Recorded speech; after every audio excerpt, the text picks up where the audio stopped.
Hi everyone welcome back to my class. അപ്പൊ ഇന്നത്തെ ക്ലാസ്സിൽ ഇന്നത്തെ സെക്ഷനിൽ നമ്മൾ നോക്കുന്നത് സോഷ്യോളജിക്കൽ കോൺസെപ്റ്റ് എന്ന് പറയുന്ന ഒരു സെക്ഷനിൽ നിന്നുള്ള ചില ക്വസ്റ്റ്യൻസ് ആണ് നമ്മൾ ഇന്നത്തെ സെക്ഷനിൽ ഡിസ്കസ് ചെയ്യാനായിട്ട് ഉദ്ദേശിക്കുന്നത്. അപ്പൊ നമുക്ക് സെക്ഷനിലോട്ട് കിടക്കാം. സോഷ്യോളജിക്കൽ കോൺസെപ്റ്റ് എന്ന് പറയുന്ന ഒരു സെക്ഷനിൽ നിന്നും അതുമായി ബന്ധപ്പെടുത്തിയിട്ട് നമ്മൾ ഒരുപാട് സോഷ്യോളജിക്കൽ കോൺസെപ്റ്റുകൾ ഡിസ്കസ് ചെയ്തു. Socialisation, social structure, social group, അതുപോലെ സോഷ്യൽ കൺട്രോൾ. നമ്മളിങ്ങനെ കുറെ സോഷ്യോളജിക്കൽ കോൺസെപ്റ്റുകൾ ഡിസ്കസ് ചെയ്ത് കഴിഞ്ഞ ക്ലാസ്സുകളിലായിട്ട് നമ്മൾ ഒരുപാട് സെക്ഷനിലായിട്ട് ഇതൊക്കെ ഡിസ്കസ് ചെയ്ത് പോകുന്നതാണ്. അപ്പൊ നമ്മൾ ആ പഠിച്ച പോർഷനിൽ നിന്നും ആ ഒരു കോൺസെപ്റ്റിനെ അടിസ്ഥാനപ്പെടുത്തിയിട്ട് ആ ഒരു ഏരിയയിൽ നിന്നുള്ള ക്വസ്റ്റ്യൻസുകളാണ് നമ്മൾ ഡിസ്കസ് ചെയ്തത്. Okay, first question, which of the following concepts did Radcliffe Brown introduce to distinguish functional and structural aspects of society? അപ്പോൾ ഫസ്റ്റ് ക്വസ്റ്റ്യൻ ഇതാണ്, എന്താണ് which of the following concept, തന്നിരിക്കുന്നതിൽ ഏത് കോൺസെപ്റ്റ് ആണ് റാഡ്ക്ലിഫ് ബ്രൗൺ ഇൻട്രൊഡ്യൂസ് ചെയ്തിട്ടുള്ളത്? Radcliffe Brown സൊസൈറ്റിയുടെ ആസ്പെക്ട്സിനെ functional, structural എന്നിങ്ങനെ വേർതിരിച്ചിട്ടുണ്ട്. അതിന് അദ്ദേഹം ഒരു കോൺസെപ്റ്റ് ഇൻട്രൊഡ്യൂസ് ചെയ്തു. ആ ഒരു കോൺസെപ്റ്റിലൂടെയാണ് അദ്ദേഹം ആ ഒരു ആസ്പെക്ട്സിനെ കുറിച്ചുള്ള ഒരു വേർതിരിവ് അദ്ദേഹം പറഞ്ഞിട്ടുള്ളത്. സൊസൈറ്റിയുടെ ഫങ്ഷണൽ ആൻഡ് സ്ട്രക്ചറൽ ആസ്പെക്ട്സിനെ കുറിച്ച് അദ്ദേഹം പറഞ്ഞിട്ടുള്ളത്. ആ കോൺസെപ്റ്റ് ഏതാണ്, തന്നിരിക്കുന്നതിൽ ഏതാണ് എന്നുള്ളതാണ് ക്വസ്റ്റ്യൻ. ഇപ്പൊ ഓപ്ഷൻ നമുക്ക് നോക്കാം. Option A, cultural anthropology. Option B, social consensus. And option C, social morphology and social physiology. Option D, evolution and revolution. നമ്മൾ ഓൾറെഡി ഇതൊക്കെ പഠിച്ചിട്ടുള്ളതാണ്. ഈ ഒരു ഏരിയാസ് ഒക്കെ നമ്മൾ കവർ ചെയ്ത് പോയിട്ടുള്ളതാണ്. അപ്പൊ ആൻസർ ഓപ്ഷൻ സി ആണ് വരുന്നത്, social morphology and social physiology. Okay, ഇപ്പൊ റാഡ്ക്ലിഫ് ബ്രൗൺ നമുക്കറിയാം, ഒരു ബ്രിട്ടീഷ് സാമൂഹ്യ ശാസ്ത്രജ്ഞനായിട്ടുള്ള ഒരു വ്യക്തിയാണ് റാഡ്ക്ലിഫ് ബ്രൗൺ. അദ്ദേഹം സമൂഹത്തിന്റെ സ്ട്രക്ചറൽ ആയിട്ടുള്ള, ഘടനാപരമായിട്ടുള്ളതും അതുപോലെ തന്നെ പ്രവർത്തനപരവുമായിട്ടുള്ള ഘടകങ്ങൾ വേറിട്ട് പരിശോധിക്കുന്നതിന് സോഷ്യൽ മോർഫോളജി, സോഷ്യൽ ഫിസിയോളജി എന്ന് പറയുന്ന ഒരു കോൺസെപ്റ്റുകൾ അദ്ദേഹം ഇൻട്രൊഡ്യൂസ് ചെയ്തു. അപ്പൊ എന്താണ് സോഷ്യൽ മോർഫോളജി എന്ന് വെച്ച് കഴിഞ്ഞാൽ, അദ്ദേഹത്തിന്റെ സോഷ്യൽ മോർഫോളജി എന്ന് പറയുന്ന ഒരു കോൺസെപ്റ്റോട് ഉദ്ദേശിക്കുന്നത് സമൂഹത്തിലെ ഘടനാപരമായിട്ടുള്ള അല്ലെങ്കിൽ സ്ട്രക്ചറൽ ആയിട്ടുള്ള ചില ഫാക്ടേഴ്സ്, ഉദാഹരണത്തിന് കുടുംബം, മത സംവിധാനങ്ങൾ, സാമൂഹിക വിഭാഗങ്ങൾ തുടങ്ങിയ ഫാക്ടേഴ്സ് ഉൾപ്പെടുന്നതാണ് സൊസൈറ്റിയുടെ ഒരു ഘടന അഥവാ സ്ട്രക്ചർ എന്ന് പറയുന്നത്. അപ്പൊ ഇത് സമൂഹത്തിന്റെ ഒരു അല്ലെങ്കിൽ ഇത്തരത്തിലുള്ള ഫാക്ടേഴ്സ്, ഈ ഫാമിലി, മത സംവിധാനങ്ങൾ, സാമൂഹിക വിഭാഗങ്ങൾ പോലുള്ള ഈ ഫാക്ടേഴ്സ്, സൊസൈറ്റിയിലുള്ള ഈ ഫാക്ടേഴ്സ് സൊസൈറ്റിയെ ഫോം ചെയ്യിക്കുന്നതിന് നിർണായകമായിട്ടുള്ള ഘടകങ്ങളാണ്. സൊസൈറ്റിയുടെ ഒരു ഘടന അഥവാ ഒരു സ്ട്രക്ചർ മെയിൻറ്റെയിൻ ചെയ്യിക്കാൻ ഈ ഫാക്ടേഴ്സിന് കഴിയും. ഈ ഫാക്ടേഴ്സിനെ കുറിച്ചിട്ടുള്ള ഒരു പഠനമാണ് സോഷ്യൽ മോർഫോളജി എന്ന് പറയുന്ന കോൺസെപ്റ്റിനെ കുറിച്ച്, അല്ലെങ്കിൽ ആ ഒരു കോൺസെപ്റ്റിന്റെ റാഡ്ക്ലിഫ് ബ്രൗൺ ഇൻട്രൊഡ്യൂസ് ചെയ്യുന്നത്. ക്ലിയർ അല്ലേ? അദ്ദേഹം ഇൻട്രൊഡ്യൂസ് ചെയ്ത മറ്റൊരു കോൺസെപ്റ്റ് ആണ് സോഷ്യൽ ഫിസിയോളജി. അപ്പൊ എന്താണ് സോഷ്യൽ ഫിസിയോളജി എന്ന് വെച്ച് കഴിഞ്ഞാല്, അതായത് സോഷ്യൽ ഫിസിയോളജി എന്ന് പറയുമ്പോൾ നമ്മൾ പറഞ്ഞു സൊസൈറ്റിയിൽ ഒരുപാട് ഫാക്ടേഴ്സ് ഉണ്ട്, ഫാമിലി അതുപോലുള്ള, അതായത് നമ്മൾ പറഞ്ഞിട്ടുള്ള, അതായത് നമ്മൾ സൊസൈറ്റിയിൽ നിലനിൽക്കുന്ന മതസ്ഥാപനങ്ങൾ, ഫാമിലി, ഇതെല്ലാം നമ്മൾ പറഞ്ഞു. ഈ ഫാക്ടേഴ്സ് എല്ലാം എങ്ങനെ പ്രവർത്തിക്കുന്നു എന്നതിനെ കുറിച്ചിട്ടുള്ള ഒരു പഠനമാണ്, അല്ലെങ്കിൽ ഈ വിഭാഗങ്ങളെ കുറിച്ചുള്ള ഒരു പഠനമാണ് എന്തെന്ന് പറയുന്നത് സോഷ്യൽ മോർഫോളജി. എന്നാൽ സോഷ്യൽ ഫിസിയോളജി എന്ന് പറയുമ്പോൾ, അതായത് ഈ ഘടനകൾ അത് പ്രവർത്തിക്കുന്ന വിധം, അല്ലെങ്കിൽ ഈ ഫാക്ടേഴ്സ് സൊസൈറ്റിയിൽ എങ്ങനെ പ്രവർത്തിക്കുന്നു അതിന്റെ വിധം, അവയുടെ പ്രവർത്തനങ്ങൾ സമൂഹത്തിൽ എങ്ങനെ സംഹാരിക ചിന്തകൾക്കും അതുപോലെ തന്നെ പ്രവർത്തനങ്ങൾക്കും ഒരു സപ്പോർട്ടീവ് ആകുന്നു എന്നതിനെ കുറിച്ച് ചിന്തിക്കുന്ന, അല്ലെങ്കിൽ എന്നതിനെ കുറിച്ച് പഠിക്കുന്നതാണ് സോഷ്യൽ ഫിസിയോളജി. ആ കോൺസെപ്റ്റ് ക്ലാരിഫിക്കേഷൻ മനസ്സിലായി എന്ന് കരുതുവാണ്. അപ്പൊ സോഷ്യൽ മോർഫോളജി എന്ന് വെച്ച് കഴിഞ്ഞാൽ സൊസൈറ്റിയിൽ നിലനിൽക്കുന്ന, അതായത് ഒരുപാട് ഫാക്ടേഴ്സ് ഉണ്ട്, കുടുംബം, മത സംവിധാനങ്ങൾ, സാമൂഹ്യ വിഭാഗങ്ങൾ, ഇവയെ കുറിച്ചിട്ടൊക്കെയുള്ള, ഇവയൊക്കെ സൊസൈറ്റിയുടെ ഘടനയൊക്കെ രൂപപ്പെടുത്തുന്നു. അപ്പൊ ഈ സൊസൈറ്റിയുടെ ഘടന, സ്ട്രക്ചറിനെയൊക്കെ രൂപപ്പെടുത്തുന്ന ഈ ഫാക്ടേഴ്സിനെ കുറിച്ചിട്ടുള്ള പഠനത്തെയാണ് നമ്മൾ എന്തെന്ന് പറയുന്നത് സോഷ്യൽ മോർഫോളജി. എന്നാൽ സോഷ്യൽ ഫിസിയോളജി എന്ന് പറയുന്നത് ഈ ഘടനകൾ പ്രവർത്തിക്കുന്ന വിധം, അവയുടെ പ്രവർത്തനങ്ങൾ സമൂഹത്തിൽ എങ്ങനെ അത് എന്ത് ചെയ്യുന്നു, എങ്ങനെ അത് ചിന്തകൾക്കും പ്രവർത്തനങ്ങൾക്കും ഒക്കെ സപ്പോർട്ടീവായിട്ട് മാറുന്നു എന്നതിനെ കുറിച്ച് പഠിക്കുന്നതാണ് സോഷ്യൽ ഫിസിയോളജി. ഓക്കെ, ഇത്തരത്തില് റാഡ്ക്ലിഫ് ബ്രൗൺ ഒരു സമൂഹം അല്ലെങ്കിൽ സമൂഹത്തിൽ നിലനിൽക്കുന്ന ഘടനയും അവയുടെ പ്രവർത്തനങ്ങളെയും തമ്മിലുള്ള ഒരു ബന്ധം എത്രത്തോളം പ്രധാനമാണെന്ന് എടുത്തു കാണിക്കാനാണ് ഈ ഒരു concept social morphology and social physiology എന്ന് പറയുന്ന ഒരു കോൺസെപ്റ്റ് ഇൻട്രൊഡ്യൂസ് ചെയ്തിട്ടുള്ളത്. അപ്പൊ ഇവിടെ ആൻസർ ഓപ്ഷൻ സി ആണ്. Radcliffe Brown distinguishes structural morphology and അതുപോലെ തന്നെ and functional physiology. സ്ട്രക്ചറൽ എന്ന് പറയുമ്പോൾ മോർഫോളജി എന്ന് പറയുമ്പോൾ സ്ട്രക്ചറൽ ആണ്, അതായത് സൊസൈറ്റിയിൽ നിലനിൽക്കുന്ന ഈ ഫാക്ടേഴ്സിനെ സൊസൈറ്റിയുടെ ഒരു സ്ട്രക്ചറിനെ രൂപപ്പെടുത്തുന്നു, അതിനെ കുറിച്ചുള്ള ഒരു പഠനമാണ് മോർഫോളജി. എന്നാൽ ഫിസിയോളജി എന്ന് പറയുമ്പോൾ ഈ ഘടനകൾ എങ്ങനെ പ്രവർത്തിക്കുന്നു ഇതിന്റെ ഫംഗ്ഷനെ കുറിച്ച് ഫോക്കസ് ചെയ്യുന്നതാണ് ഫിസിയോളജി. ഓക്കെ, അപ്പോ സൊസൈറ്റിയുടെ ഈ രണ്ട് ആസ്പെക്ട്സിനെ കുറിച്ചിട്ട് പറഞ്ഞിട്ടുള്ളത് Radcliffe Brown ആണ്, social morphology and social physiology. അപ്പൊ ഇവിടുത്തെ ആൻസർ ഓപ്ഷൻ സി ആണ്. Second question, the concept of mechanical solidarity is associated with option A, complex division of labor, option B, similarities among individuals in pre-industrial societies, option C, specialized economic roles, option D, technological advance. So, the concept of mechanical solidarity, അത് mechanical solidarity എന്ന് പറയുന്ന ഒരു concept, അത് താഴെ തന്നിരിക്കുന്നതിൽ ഏതുമായിട്ടാണ് associate ചെയ്ത് നിൽക്കുന്നത് എന്നുള്ളതാണ് question. അപ്പോ ഈ ഒരു കോൺസെപ്റ്റ് നമ്മുടെ സൊസൈറ്റിയുടെ സ്ട്രക്ചർ, സൊസൈറ്റിയുടെ ഘടനയെ അടിസ്ഥാനപ്പെടുത്തിയിട്ട് മെക്കാനിക്കൽ സോളിഡാരിറ്റി, ഓർഗാനിക് സോളിഡാരിറ്റി ഈ ഒരു കോൺസെപ്റ്റ് ഇൻട്രൊഡ്യൂസ് ചെയ്തിട്ടുള്ള വ്യക്തി എമൈൽ ഡർക്കെയിം. അപ്പോ നമ്മൾ ആ ഒരു കോൺസെപ്റ്റ് പഠിച്ചപ്പോഴൊക്കെ നമ്മൾ എമൈൽ ഡർക്കെയിമിനെ കുറിച്ച് അദ്ദേഹത്തിന്റെ ഈ കോൺസെപ്റ്റുകളെ കുറിച്ചൊക്കെ ഡിസ്കസ് ചെയ്തിട്ടുള്ള കാര്യമാണ്, വളരെ ഇമ്പോർട്ടന്റ് ആയിട്ടുള്ള ഒന്നാണ്. അപ്പോ മെക്കാനിക്കൽ സോളിഡാരിറ്റി എന്ന് പറയുന്ന ഒരു കോൺസെപ്റ്റ്, അതായത് ഈ ഒരു ആശയം ഫ്രഞ്ച് സാമൂഹ്യ ശാസ്ത്രജ്ഞനായിട്ടുള്ള എമൈൽ ഡർക്കെയിമാണ് ഇൻട്രൊഡ്യൂസ് ചെയ്തിട്ടുള്ളത്. അപ്പൊ പ്രധാനമായും ഒരു പ്രീ ഇൻഡസ്ട്രിയൽ സൊസൈറ്റി സാമൂഹിക ഘടന എന്ന് പറയുമ്പോൾ ഇപ്പോൾ നിലനിൽക്കുന്നത് ഒരു ഓർഗാനിക് സോളിഡാരിറ്റി ഉള്ള അല്ലെങ്കിൽ ഡിവിഷൻ ഓഫ് ലേബർ, വൈവിധ്യമാർന്ന തൊഴിൽ വിഭജനം ഒക്കെ ഉള്ള ഒരു സമൂഹമാണുള്ളത്. ആധുനിക സമൂഹത്തെ ഒരു ഓർഗാനിക് സോളിഡാരിറ്റിയാണ് നിലനിൽക്കുന്നത് എന്നാണ് എമൈൽ ഡർക്കെയിം പറയുന്നത്. അപ്പൊ അതിന് മുന്നേ ഉള്ള ഒരു സമൂഹം പ്രീ ഇൻഡസ്ട്രിയൽ സൊസൈറ്റിയിൽ അവിടെ ഒരു മെക്കാനിക്കൽ സോളിഡാരിറ്റിയാണ് നിലനിൽക്കുന്നത് എന്നാണ് എമൈൽ ഡർക്കെയിം പറഞ്ഞിട്ടുള്ളത്. അപ്പോൾ മെക്കാനിക്കൽ സോളിഡാരിറ്റിയിലെ അല്ലെങ്കിൽ മെക്കാനിക്കൽ സോളിഡാരിറ്റിയിലെ ഒരുപാട് സവിശേഷതകൾ അദ്ദേഹം പറയുന്നുണ്ട്. അപ്പൊ ഈ കോംപ്ലക്സ് ഡിവിഷൻ ഓഫ് ലേബർ എന്ന് പറയുന്നത് അത് ഓർഗാനിക് സോളിഡാരിറ്റിയുടെ സവിശേഷതയായിട്ടാണ് നമുക്ക് മനസ്സിലാക്കാൻ കഴിയുന്നത്. തൊഴിൽ വിഭജനം കാണാൻ കഴിയുന്നത് ഇത് ഓർഗാനിക് സോളിഡാരിറ്റി, അതായത് ഇൻഡസ്ട്രിയലൈസേഷന് ശേഷമുള്ള സമൂഹത്തിലാണ് നമുക്ക് ഇതെല്ലാം കാണാൻ കഴിയുന്നത്. And similarities among individuals in pre-industrial societies. Okay, അപ്പോ പ്രീ ഇൻഡസ്ട്രിയൽ സൊസൈറ്റീസ്, അതായത് വ്യാവസായികവൽക്കരണത്തിനൊക്കെ മുന്നേ ഉള്ള ഒരു സമൂഹത്തിൽ ഈ മെക്കാനിക്കൽ സോളിഡാരിറ്റി നമുക്ക് കാണാനായിട്ട് കഴിയും എന്നാണ് പറയുന്നത്. അത് ശരിയായിട്ടുള്ള ഒരു പോയിന്റ് ആണ്, അത് മെക്കാനിക്കൽ സോളിഡാരിറ്റിയുമായിട്ട് അസോസിയേറ്റ് ചെയ്ത് നിൽക്കുന്ന ഒരു പോയിന്റ് ആണ്. ഓപ്ഷൻ സി എന്ന് പറയുമ്പോൾ സ്പെഷ്യലൈസ്ഡ് എക്കണോമിക്സ്. ഈ സ്പെഷ്യലൈസ്ഡ് എക്കണോമിക് റോൾസ് എന്ന് പറയുന്നത് അത് ഓർഗാനിക് സോളിഡാരിറ്റിയുടെ സവിശേഷതയാണ്. ഡിവിഷൻ ഓഫ് ലേബർ വരുമ്പോൾ, തൊഴിൽ വിഭജനം വരുമ്പോൾ ഒരു എക്കണോമിക് റോളിലുള്ള ഒരു സ്പെഷ്യലൈസേഷൻ അവിടെ വരും. ഓക്കെ, അപ്പൊ അത് ഓർഗാനിക് സോളിഡാരിറ്റിയുടെ സവിശേഷതയാണ്. ഇപ്പൊ ടെക്നോളജിക്കൽ അഡ്വാൻസ്മെന്റ്, അതും ഓർഗാനിക് സോളിഡാരിറ്റിയുടെ സവിശേഷതയാണ്. അവിടെ ടെക്നോളജിക്കൽ അഡ്വാൻസ്മെന്റ് ഒക്കെ മോഡേൺ സൊസൈറ്റിയിൽ ഉണ്ട്, അതിന്റെ ഭാഗമായിട്ടാണ് തൊഴിൽ വിഭജനം ഒക്കെ വരുന്നത്. ഓക്കെ, അപ്പൊ തന്നിരിക്കുന്നതിന്റെ ഓപ്ഷൻ ബി ആണ് ഇവിടെ കറക്റ്റ് ആയിട്ട് വരുന്നത്. മെക്കാനിക്കൽ സോളിഡാരിറ്റി എന്ന് പറയുന്ന ഒരു കോൺസെപ്റ്റുമായിട്ട് അസോസിയേറ്റ് ചെയ്ത് നിൽക്കുന്നത് option B, similarities among individuals in pre-industrial societies എന്നുള്ളതാണ്. ഓക്കെ, അപ്പൊ നമ്മള് എമൈൽ ഡർക്കെയിമിന്റെ ഈ ഒരു കോൺസെപ്റ്റ് ഒക്കെ ഓൾറെഡി ഡിസ്കസ് ചെയ്തിട്ടുള്ളതാണ്. അപ്പൊ നിങ്ങൾക്ക് അറിയാം കാര്യങ്ങളൊക്കെ. ഇപ്പൊ മെക്കാനിക്കൽ സോളിഡാരിറ്റി എന്താണ്, ഓർഗാനിക് സോളിഡാരിറ്റി എന്താണെന്നൊക്കെ അറിയാം, നമ്മൾ പഠിച്ച ആൾക്കാരാണ്. അപ്പോ നമുക്കത് വായിക്കുമ്പോൾ തന്നെ നമുക്ക് ആ ഒരു ഫോണിൽ നിന്ന് കണക്ട് ചെയ്തെടുക്കാൻ പറ്റുന്നതേ ഉള്ളൂ. അപ്പോൾ ഇത് അറിയില്ല, ഈ ഒരു കോൺസെപ്റ്റ് അറിയില്ല എന്നുള്ളവർക്ക് ഈ ഒരു ക്വസ്റ്റ്യൻ അറ്റൻഡ് ചെയ്യുന്നത് കുറച്ച് ബുദ്ധിമുട്ടായിരിക്കും. Next question, which theorist is most associated with the organic analogy of society? ഇപ്പൊ സമൂഹത്തെ ഒരു ഓർഗാനിക് അനലോഗിയുമായിട്ട് അല്ലെങ്കിൽ ഒരു ബയോളജിക്കൽ ഓർഗാനിസവുമായിട്ട് കണക്ട് ചെയ്ത് മനസ്സിലാക്കിയ സോഷ്യോളജിസ്റ്റ് ആര് എന്നുള്ളതാണ്, തിയറിസ്റ്റ് ആര് എന്നുള്ളതാണ് ക്വസ്റ്റ്യൻ.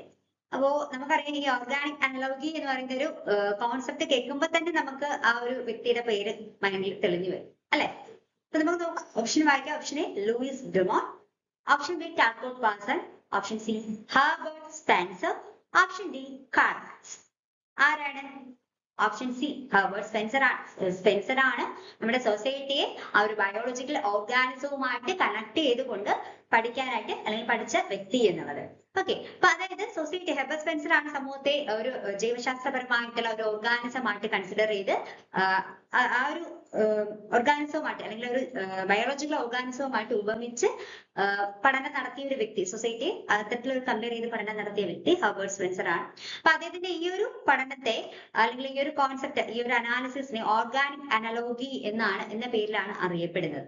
അപ്പൊ ഓർഗാനിക് അനലോഗി എന്ന് പറയുന്ന അദ്ദേഹത്തിന്റെ കോൺസെപ്റ്റിന്റെ ഒരു കോൺസെപ്റ്റിലൂടെ അദ്ദേഹം പറയുന്നത്, ഇപ്പൊ മനുഷ്യ ശരീരത്തിന് പല ഭാഗങ്ങളുണ്ട്. ഇപ്പൊ ഹൃദയം, വൃക്ക, തലച്ചോറ് തുടങ്ങിയ നിരവധി ഭാഗങ്ങളുണ്ട്. ഈ ഭാഗങ്ങൾക്കെല്ലാം ഓരോ ഫങ്ഷൻ ഉണ്ട്. ആ ഫങ്ഷൻസ്, ഈ ഭാഗങ്ങളെല്ലാം പ്രോപ്പർ ആയിട്ട് നടത്തുമ്പോൾ ഒരു വ്യക്തിയുടെ ആ ഒരു ബോഡി ഫങ്ഷനിങ് സുഗമമായിട്ട് അവിടെ നടക്കും. അതുപോലെ സൊസൈറ്റിക്കും നിരവധി സമൂഹത്തിൽ നിരവധി സ്ഥാപനങ്ങൾ, കുടുംബം, വിദ്യാഭ്യാസം, ഭരണ സംവിധാനം, ഇതുപോലുള്ള ഒരുപാട് പാർട്സുകളുണ്ട്. അപ്പൊ ഇതെല്ലാം, ഈ പാർട്സുകൾ, ഈ സ്ഥാപനങ്ങളിലെല്ലാം നല്ല രീതിക്ക് പെർഫോം ചെയ്ത, നല്ല രീതിക്ക് ഫങ്ഷൻ ചെയ്യുകയാണെങ്കിൽ സൊസൈറ്റിയുടെ ഫങ്ഷൻ സുഗമമായിട്ട് നടക്കും എന്നാണ് ഈ ഓർഗാനിക് അനലോഗി എന്ന് പറയുന്ന ഒരു കോൺസെപ്റ്റ് കൊണ്ട് ഹെർബർട്ട് സ്പെൻസർ ഉദ്ദേശിക്കുന്നത്. ഓക്കെ, ഇപ്പൊ ഇവിടെ answer option C Herbert Spencer ആണ്. Next question, in Durkheim's view, organic solidarity is found in societies where option A, there is minimal social differentiation, option B, law is repressive, option C, individuals share identical beliefs, option D, individuals perform specialized roles. അപ്പോ ഇത് നമ്മൾ കഴിഞ്ഞ questions നമ്മളെ ഡർക്കെയിമിന്റെ mechanical സോളിഡാരിറ്റിയുമായി ബന്ധപ്പെടുത്തിയിട്ട് ഒരു question discuss ചെയ്തു അല്ലെ. ഡർക്കെയിമിന്റെ concept ആണ് ഈ സോളിഡാരിറ്റി ബേസ് ചെയ്തിട്ടുള്ള മെക്കാനിക്കൽ സോളിഡാരിറ്റി എന്ന ഓർഗാനിക് സോളിഡാരിറ്റി എന്ന് പറയുന്ന കോൺസെപ്റ്റ് ഡർക്കെയിമിന്റെ ആണ് നമ്മൾ പറഞ്ഞു. അപ്പോ മെക്കാനിക്കൽ സോളിഡാരിറ്റി എന്ന് പറയുന്നത് പ്രീ ഇൻഡസ്ട്രിയൽ സൊസൈറ്റിയെയാണ് സൂചിപ്പിക്കുന്നതെങ്കിൽ ഓർഗാനിക് സോളിഡാരിറ്റി എന്നുള്ളത് അത് മോഡേൺ ആയിട്ടുള്ള ഒരു ഇൻഡസ്ട്രിയൽ സൊസൈറ്റിയെയാണ് ഫോക്കസ് ചെയ്യുന്നത് നമുക്ക് പറയാം. അപ്പൊ ഈ ഓർഗാനിക് സോളിഡാരിറ്റി നിലനിൽക്കുന്ന സൊസൈറ്റിയിൽ അവിടെ തൊഴിൽ വിഭജനം കാണാനായിട്ട് കഴിയും. വ്യക്തികള് അവരുടെ സ്പെഷ്യലൈസേഷൻ അനുസരിച്ചിട്ട് ഓരോ കാര്യങ്ങൾ ചെയ്യുന്നുണ്ടാകും. അപ്പൊ അത്തരത്തിലൊരു സവിശേഷതകളൊക്കെ ഓർഗാനിക് സോളിഡാരിറ്റിയിൽ നമുക്ക് കാണാനായിട്ട് കഴിയും. അപ്പൊ ഇവിടെ ചോദിച്ചിരിക്കുന്ന ക്വസ്റ്റ്യൻസ്, ഡർക്കെയിമിന്റെ ഒരു വ്യൂ പ്രകാരം organic solidarity is found in societies where there is minimal social differentiation ആണോ, അല്ലെങ്കിൽ law is repressive ആണോ, individual share identical beliefs ആണോ, individual perform specialized roles ആണോ, ഓർഗാനിക് സോളിഡാരിറ്റിയുമായിട്ട് കണക്ട് ചെയ്ത് പോകുന്ന പോയിന്റ് ഏത് എന്നുള്ളതാണ് ചോദിച്ചിരിക്കുന്നത്. അപ്പൊ നമ്മുടെ ഓർഗാനിക് സോളിഡാരിറ്റി എന്ന് പറയുന്ന ഒരു കോൺസെപ്റ്റ് നന്നായിട്ട് അറിയാമെങ്കിൽ, അതിന്റെ സവിശേഷതകളൊക്കെ നന്നായിട്ട് പഠിച്ചിട്ടുള്ള വ്യക്തികളാണെങ്കിൽ നമുക്ക് ഈ ഒരു ക്വസ്റ്റ്യൻ ഈസി ആയിട്ട് ആൻസർ ചെയ്യാൻ കഴിയും. നമ്മൾ ഓൾറെഡി ഇതൊക്കെ പഠിച്ചിട്ടുള്ള ആൾക്കാരാണ്. അപ്പോ ഇവിടെ ആൻസർ വരുന്നത് ഇൻഡിവിജ്വൽസ് പെർഫോം സ്പെഷ്യലൈസ്ഡ് റോൾസ് ആണ്. അപ്പൊ നമുക്ക് മറ്റ് ഓപ്ഷൻസുകൾ എന്തുകൊണ്ട് ഇവിടെ തെറ്റായിട്ട് വരുന്നു എന്ന് വെച്ച് കഴിഞ്ഞാല് ഇവിടെ നമുക്ക് നോക്കാവുന്നതാണ്. അതായത് ഇപ്പോ there is minimal social differentiation, അത് സോഷ്യൽ ഡിഫറൻസിയേഷൻ ഒരു മിനിമൈസേഷൻ നമുക്ക് കാണാൻ കഴിയുന്നത് മെക്കാനിക്കൽ സോളിഡാരിറ്റിയിലാണ് അല്ലെ. അതായത് സമൂഹത്തിൽ കുറഞ്ഞ ഒരു സാമൂഹികമായിട്ടുള്ള ഒരു വ്യത്യാസമാണുള്ളത് എന്നാണ് പറയുന്നത്. മെക്കാനിക്കൽ സോളിഡാരിറ്റിയുടെ ഒരു സവിശേഷതയാണ്. അത് ഓർഗാനിക് സോളിഡാരിറ്റിയിൽ അത്തരം ഒരു സോഷ്യൽ ഡിഫറൻസിയേഷൻ നല്ല രീതിക്ക് ഉണ്ട് എന്നുള്ളതാണ്. അതുപോലെ തന്നെ ഇവിടെ ലോ ഈസ് റെപ്രസീവ് ആയിട്ടുള്ള നിയമങ്ങൾ ഉള്ളത് അത് മെക്കാനിക്കൽ സോളിഡാരിറ്റിയുമായി ബന്ധപ്പെട്ടതാണ്. അത് ഓർഗാനിക് സോളിഡാരിറ്റിയുടെ സവിശേഷതയാണ്. Option C, individual share identical beliefs, അതായത് വ്യക്തികൾ ഒരേ വിശ്വാസങ്ങൾ പങ്കുവയ്ക്കുന്നു, അത് മെക്കാനിക്കൽ സോളിഡാരിറ്റിയുടെ സവിശേഷത. ഇനി വരുന്നത് option D, individual perform specialised roles. ഒരു ഓരോ വ്യക്തികളും അവരുടേതായിട്ടുള്ള സ്പെഷ്യലൈസേഷൻ അനുസരിച്ചിട്ടുള്ള കാര്യങ്ങളാണ് ചെയ്യുന്നത്. ഒരു തൊഴിൽ വിഭജനം നമുക്ക് ഓർഗാനിക് സോളിഡാരിറ്റിയിൽ കാണാൻ കഴിയും. അപ്പൊ അത് ഓർഗാനിക് സോളിഡാരിറ്റിയുടെ സവിശേഷതയാണ്. സോ അതുകൊണ്ടാണ് ഇവിടെ ആൻസർ ഓപ്ഷൻ ഡി കറക്റ്റ് വരുന്നത്. Organic solidarity is characterised by specialization and interdependence. Next question, according to Durkheim, a social fact is, അതായത് ഡർക്കെയിം ആണ് സോഷ്യൽ ഫാക്ട് എന്ന് പറയുന്ന ഒരു കോൺസെപ്റ്റ് ഇൻട്രൊഡ്യൂസ് ചെയ്തിട്ടുള്ളത്. ഓക്കെ, നമ്മളത് പഠിച്ചിട്ടുള്ള കാര്യമാണ്. അപ്പൊ ഈ സോഷ്യൽ ഫാക്ട് ഡർക്കെയിമിന്റെ അഭിപ്രായത്തിൽ എന്താണ് സോഷ്യൽ ഫാക്ട് എന്നുള്ളതാണ് ക്വസ്റ്റ്യൻ. അപ്പൊ താഴെ തന്നിരിക്കുന്നതിൽ നിന്ന് സോഷ്യൽ ഫാക്ടിനുമായി ബന്ധപ്പെടുത്തിയിട്ടുള്ള ശരിയായിട്ടുള്ള വസ്തുത ഏതെന്നുള്ളതാണ്. Option A, personal opinion shared by many. Option B, a private religious belief. Option C, an external and coercive norms or institution. Option D, a legal rule written in constitution. അപ്പൊ എന്താണ് ഡർക്കീമിന്റെ അഭിപ്രായത്തിൽ social fact, സാമൂഹിക വസ്തുത എന്ന് വെച്ച് കഴിഞ്ഞാൽ എന്ത് എന്നതാണ് ക്വസ്റ്റ്യൻ. ഇവിടെ ആൻസർ ഓപ്ഷൻ സി ആയിട്ടാണ്. An external coercive norm or institution എന്നുള്ളതാണ് സോഷ്യൽ.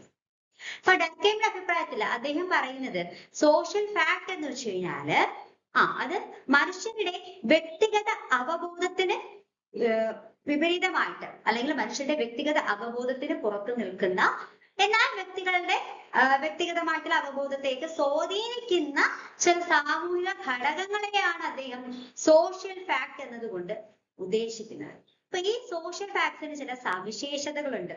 എന്തൊക്കെയാണ് ഇവിടെ കൊടുത്തിട്ടുണ്ട്? എന്താണ്? എക്സ്റ്റേണൽ ആണ്, അത് ബാഹ്യമാണ്.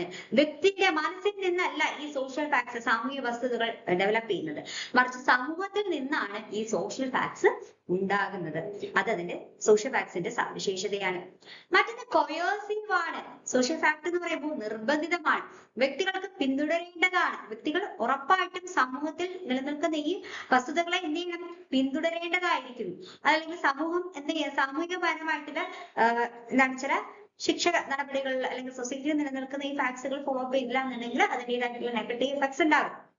ഓക്കെ, അപ്പം സോഷ്യൽ ഫാക്ട്സ് എന്ന് പറയുമ്പോൾ കൊയേഴ്സീവ് നോമാണ്. അതുപോലെ എന്താണ്? കൊയേഴ്സീവ് ആണ്. അതുപോലെ തന്നെ നോ മോർ ഇൻസ്റ്റിറ്റ്യൂഷൻ ആണ്. അതായത് ചില പങ്കിട്ട മാനദണ്ഡങ്ങൾ അല്ലെങ്കിൽ നോംസ്, മാനദണ്ഡങ്ങളൊക്കെ ഫോളോ അപ്പ് ചെയ്യുന്നുണ്ട്. അപ്പൊ സാമൂഹികമായിട്ടുള്ള ചിത്രത്തിലെ കളക്റ്റീവ് ആയിട്ടുള്ള കാര്യങ്ങൾ എന്ത് ചെയ്യുന്നുണ്ട്? കളക്ടിവിറ്റി എന്ന് പറയുന്നത് സോഷ്യൽ ഫാക്ട്സിന്റെ സവിശേഷതയാണ്. ഇവിടെ കളക്റ്റീവ് ആയിട്ടാണ് എന്ത് ചെയ്യുന്നത്? ഈ സാമൂഹിക വസ്തുതകൾ ഷെയർ ചെയ്യപ്പെടുന്നത് എന്നുള്ളതാണ്. അപ്പോൾ സോഷ്യൽ ഫാക്ട്സിന്റെ സവിശേഷതയാണ് എക്സ്റ്റേണൽ, കൊയേഴ്സീവ്, കളക്റ്റീവ് എന്ന് പറയുന്നത്. ഓക്കെ, അപ്പൊ ഇവിടെ ആൻസർ ഏതായിരിക്കും വരിക? Option C, and external and coercive non more institution എന്നുള്ളതാണ്. Next question, Talcott Parsons view social structure as option A, static mechanism, option B, a natural persistent system that include function and structure, option C, an economic phenomenon only, option D, a moral. അപ്പൊ ടാൽകോട്ട് പേഴ്സന്റെ അഭിപ്രായത്തിൽ അദ്ദേഹം ഒരു structural functionalist ആണ്. ടാൽകോട്ട് person. ഈ ഒരു കാര്യം അറിയാമെങ്കിൽ തന്നെ നമുക്ക് ഇതിന്റെ ആൻസറിലേക്ക് എത്താൻ പറ്റില്ലല്ലോ. അപ്പൊ ടാൽകോട്ട് പേഴ്സൺ ഒരു സ്ട്രക്ചറൽ ഫങ്ഷണലിസ്റ്റ് ആണ്. അദ്ദേഹം സോഷ്യൽ സ്ട്രക്ചറിനെ, സാമൂഹിക ഘടനയെ എങ്ങനെയാണ് നോക്കി കണ്ടത് എന്നുള്ളതാണ് ക്വസ്റ്റ്യൻ. അതിന് സ്റ്റാറ്റിക് ആയിട്ടുള്ള ഒരു മെക്കാനിസം ആയിട്ടാണ് നോക്കി കണ്ടത് എന്നുള്ളതാണ് ഓപ്ഷൻ എ പറയുന്നത്. അപ്പൊ അതല്ല, നമ്മൾ ഓൾറെഡി പഠിച്ചിട്ടുള്ളതാണ്. Second, a natural persistent system that include function and structure. Okay, ഒരു നാച്ചുറൽ പെർസിസ്റ്റന്റ് സിസ്റ്റം ആയിട്ട് പറയുമ്പോൾ അതിൽ എന്താണ്? സൊസൈറ്റിയുടെ ഘടനയും അതിന്റെ പ്രവർത്തനത്തെയും ഉൾക്കൊള്ളിക്കുന്നു എന്നാണ് പറയുന്നത്. അത് ശരിയാണോ? നമ്മൾ പഠിച്ചിട്ടുള്ള കാര്യമാണ്. അദ്ദേഹം ഒരു സ്ട്രക്ചറൽ ഫങ്ഷണലിസ്റ്റ് ആണ്. അങ്ങനെ അദ്ദേഹത്തെ പറയാനുള്ള കാരണം എന്താണ്? സൊസൈറ്റിയുടെ സ്ട്രക്ചറിനെയും അതിന്റെ ഫങ്ഷനെയും കുറിച്ചിട്ടാണ് അദ്ദേഹം ഫോക്കസ് ചെയ്തിട്ടുള്ളത്, അല്ലെ? അപ്പൊ ഈ ഒരു പോയിന്റ് കണക്ട് ചെയ്ത് വരുന്നുണ്ട്, അല്ലെ? അതവിടെ നിൽക്കട്ടെ. അടുത്ത ഓപ്ഷൻ നമുക്ക് നോക്കാം. Option C, an economic phenomenon ഉള്ളൂ. സാമൂഹിക ഘടന എന്ന് പറയുന്നത് ഒരു എക്കണോമിക് ഫിനോമിനൻ മാത്രമാണെന്നാണ് പറയുന്നത്. ഒരിക്കലും അദ്ദേഹം അങ്ങനെ പറഞ്ഞിട്ടില്ല. Option D, a moral belief, ധാർമ്മികമായിട്ടുള്ള ഒരു വിശ്വാസം ആണ്, അല്ലെങ്കിൽ വിശ്വാസം മാത്രമാണ് എന്നാണ് പറയുന്നത്. അതും വരാനുള്ള ചാൻസ് കുറവാണ്. നമ്മൾ പറഞ്ഞു ടാൽകോട്ട് പേഴ്സൺ ഒരു സ്ട്രക്ചറൽ ഫങ്ഷണലിസ്റ്റ് ആണ്. അങ്ങനെ അദ്ദേഹത്തെ വിളിക്കുന്നത് തന്നെ അദ്ദേഹം സൊസൈറ്റിയുടെ ഘടനയും അതിന്റെ പ്രവർത്തനത്തെയും കുറിച്ച് ഫോക്കസ് ചെയ്യുന്നത് കൊണ്ടാണ്. അപ്പൊ അതുമായിട്ട് കണക്ട് ചെയ്ത് വരുന്ന ഒരു option D, A natural persistent system that include function and structure എന്നതാണ്. അപ്പോ ഒരു പ്രശസ്തനായിട്ടുള്ള അമേരിക്കൻ സാമൂഹ്യ ശാസ്ത്രജ്ഞനായിരുന്നു ടാൽകോട്ട് പേഴ്സൺ. അപ്പൊ അദ്ദേഹം സ്ട്രക്ചറൽ ഫങ്ഷണലിസം എന്ന് പറയുന്ന ഒരു ആശയം ഇൻട്രൊഡ്യൂസ് ചെയ്ത വ്യക്തി തന്നെ ടാൽകോട്ട് പേഴ്സൺ ആയിരുന്നു. സോ അദ്ദേഹത്തിന്റെ സാമൂഹിക ഘടന എന്ന് പറയുന്ന ആശയത്തിൽ, പേഴ്സന്റെ അഭിപ്രായത്തിൽ സാമൂഹിക ഘടന എന്ന് പറയുന്നത് സ്വാഭാവികമായിട്ടും സ്ഥിരതയുള്ളതുമായ ഒരു സംവിധാനമാണ്. സ്വാഭാവികമായും സ്ഥിരതയുള്ളൊരു സംവിധാനമാണ്. പക്ഷെ സമൂഹം പ്രവർത്തിക്കുന്നതിനായിട്ട് ഓരോ ഘടകങ്ങള് അല്ലെങ്കിൽ ഓരോ ഇൻസ്റ്റിറ്റ്യൂഷൻസ് ലൈക്ക് ഫാമിലി, അതുപോലെ റിലീജിയസ് ഇൻസ്റ്റിറ്റ്യൂഷൻസ്, സ്കൂൾസ്, അതുപോലെ ഒരുപാട് ഇൻസ്റ്റിറ്റ്യൂഷൻസ് സമൂഹത്തിന്റെ സുഗമമായിട്ടുള്ള ഒരു ഫങ്ഷന് ആവശ്യമാണ്. ഈ ഘടകങ്ങൾ നിർദ്ദിഷ്ടമായിട്ടുള്ള രീതിക്ക് അല്ലെങ്കിൽ സമൂഹത്തിന്റെ പ്രവർത്തനങ്ങൾക്ക് ഈ ഓരോ ഫാക്ടേഴ്സും ആവശ്യമാണ്. അപ്പൊ ഈ ഫാക്ടേഴ്സ് അല്ലെങ്കിൽ ഓരോ ഘടകങ്ങളും സുഗമമായിട്ട് ഫങ്ഷൻ ചെയ്യും, അല്ലെങ്കിൽ ഓരോ ഫങ്ഷൻസ് നിർവഹിക്കും. ഈ ഘടനയും പ്രവർത്തനവും ചേർന്നുകൊണ്ടാണ് ഇത്തരത്തിൽ ഓരോ ഘടകങ്ങളും, സൊസൈറ്റി ഒരുപാട് ഫാക്ടേഴ്സ് ഉണ്ട്, like families, religious institution, schools, ഈ ഫാക്ടേഴ്സ് എല്ലാം ഒരു ഫങ്ഷൻസ് പെർഫോം ചെയ്യുന്നുണ്ട്. അപ്പൊ ഈ ഘടനയും അവരുടെ പ്രവർത്തനവും ഫംഗ്ഷനും കൂടി ചേർന്നുകൊണ്ടാണ് സമൂഹം നിലനിൽക്കുന്നത് എന്നാണ് ടാൽകോട്ട് പാസൺ എന്ത് ചെയ്തിട്ടുള്ളത് എക്സ്പ്ലെയിൻ ചെയ്ത് പറഞ്ഞിട്ടുള്ളത് അദ്ദേഹത്തിന്റെ ഈ കോൺസെപ്റ്റിലൂടെ. അപ്പൊ ഓരോ സ്ഥാപനത്തിലും സൊസൈറ്റിയിൽ നിലനിൽക്കുന്ന ഓരോ സ്ഥാപനത്തിലും, അതായത് ഫാമിലി, വിദ്യാഭ്യാസം, അതുപോലെ മതം, സാമ്പത്തികം, ഇതുപോലുള്ള ഓരോ സ്ഥാപനവും ഓരോ സോഷ്യൽ ഇൻസ്റ്റിറ്റ്യൂഷനും സ്വന്തമായിട്ട് അവർ ഫംഗ്ഷൻ ചെയ്യുന്നുണ്ട്. ഓരോ ഇൻസ്റ്റിറ്റ്യൂഷൻസും ഫംഗ്ഷൻ ചെയ്യുന്നുണ്ട്. അപ്പൊ ഈ ഫങ്ഷൻസ് എല്ലാം ഒരുമിച്ചാണ് സമൂഹത്തെ സ്ഥിരതയോടെ എന്ത് ചെയ്യുന്നത്, മുന്നോട്ട് നയിക്കുന്നത്. അപ്പോ ആ ഒരു കോൺസെപ്റ്റ്, അദ്ദേഹത്തിന്റെ ഈ ഒരു സോഷ്യൽ സ്ട്രക്ചർ എന്ന് പറയുന്ന ഒരു കോൺസെപ്റ്റ് എന്താണെന്നുള്ളതാണ് ഞാൻ ഇപ്പൊ പറഞ്ഞത്. അപ്പൊ ആ ഒരു കാഴ്ചപ്പാടില് ഇവിടെ തന്നിരിക്കുന്നതിൽ ഓപ്ഷൻ ബി ആണ് കറക്റ്റ് ആൻസർ ആയിട്ട് വരുന്നത്. Next question, the concept of group polarisation refers to group polarisation എന്ന് പറയുന്ന ഒരു കോൺസെപ്റ്റ് കൊണ്ട് ഉദ്ദേശിക്കുന്നത് എന്തെന്നുള്ളതാണ് ക്വസ്റ്റ്യൻ.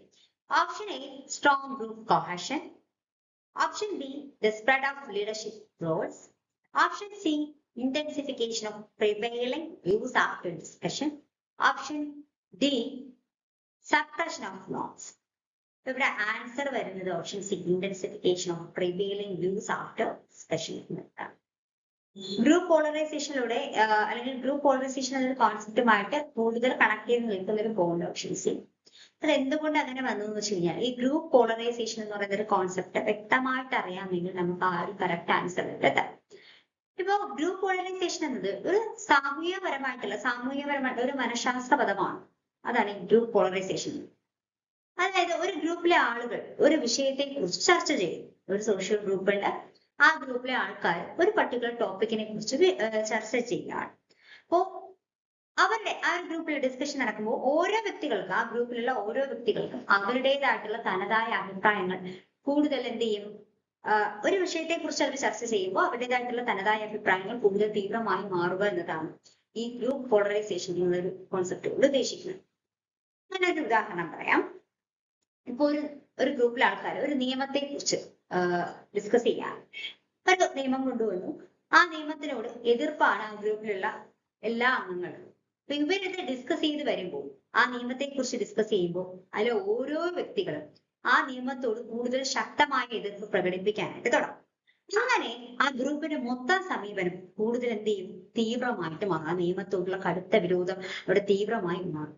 ആ ഒരു പ്രതിഭാസമാണ് നമ്മൾ ഈ ഗ്രൂപ്പ് പോളറൈസേഷൻ കൊണ്ട് ഉദ്ദേശിക്കുന്നത്.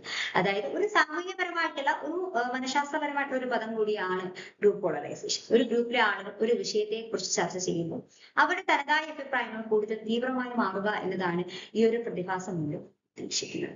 ഓക്കെ, ഇങ്ങനെ ഗ്രൂപ്പ് പോളറൈസേഷൻ സംഭവിക്കാനുള്ള നിരവധി കാരണങ്ങളുണ്ട്. അതായത് ഗ്രൂപ്പിലെ ആളുകൾ തമ്മിലുള്ള ആശയങ്ങൾ തമ്മിലുള്ള ഒരു സാദൃശ്യം ഉണ്ടെങ്കിൽ ഗ്രൂപ്പ് പോളറൈസേഷൻ സംഭവിക്കാം.